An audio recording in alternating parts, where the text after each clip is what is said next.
Good morning friends. Welcome to the trader. ఇవాళ 16 September. Nifty expiry ఉంది.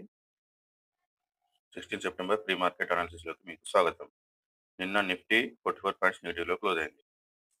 గత కొన్ని రోజులుగా మొత్తం మార్కెట్లో ఎలాంటి మూమెంటం అనేది లేదు. గ్యాప్ అప్ అవుతుంది, అక్కడక్కడే ఉంటుంది. గ్యాప్ అప్ అవుతుంది, అక్కడక్కడే ఉంటుంది. మార్కెట్ పైకి అయితే వెళ్తుంది కానీ మార్కెట్లో ఇంట్రాడేలో అనేది ఎలాంటి మూమెంటం అనేది ఉండడం లేదు. ఇవాళ నిఫ్టీ ఎక్స్పైరీ కూడా ఉంది. నిఫ్టీ ఎక్స్పైరీ నాడు ఏ విధంగా మూవ్ అవకాశం ఉందో చూద్దాం. గత కొన్ని రోజులుగా ఎలా జరుగుతుందో ఇప్పట్లాగే ఇవాళ కూడా నిఫ్టీ ఒక 50 పాయింట్స్ రేంజ్లోనే అటు ఇటు మొత్తం తిరిగి అక్కడే క్లోజ్ అయిపోయింది. ఇవాళ కనుక 25,140 150 కనుక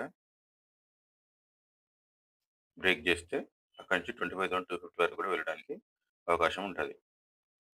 కింది సైడ్ చూసుకుంటే 25,050 ఇంకా కొద్దిగా బఫర్ తీసుకుంటే 25,020 కనుక బ్రేక్ చేస్తే అక్కడి నుంచి 24,960 24,870 వరకు కూడా వెళ్ళడానికి అవకాశం ఉంటుంది. ఇవాళ ఎక్స్పైరీ రేంజ్ కూడా 25,150 టు 25,020, అంటే ఒక 130 పాయింట్స్ 100 అబవ్ పాయింట్స్ రేంజ్, పెద్ద రేంజ్ కనిపిస్తుంది. కాబట్టి ఎప్పటి వరకు అయితే ఈ రేంజ్ బ్రేక్ చేయదో ఒక ట్రెండింగ్ మూమెంట్ రావడానికి అవకాశం చాలా తక్కువ. కానీ ఈ రేంజ్ బ్రేక్ చేస్తే మాత్రం అదే రేంజ్లో ఒక మంచి ట్రెండింగ్ మూవ్ రావడానికి పూర్తి అవకాశం ఉన్నది. ఆల్మోస్ట్ 6 ట్రేడింగ్ సెషన్ నుంచి కంప్లీట్ సైడ్ వేస్లో ఉన్నది మార్కెట్. ఇవాళ బ్రేక్ అవ్వడానికి ఎక్కువ అవకాశం కనిపిస్తుంది.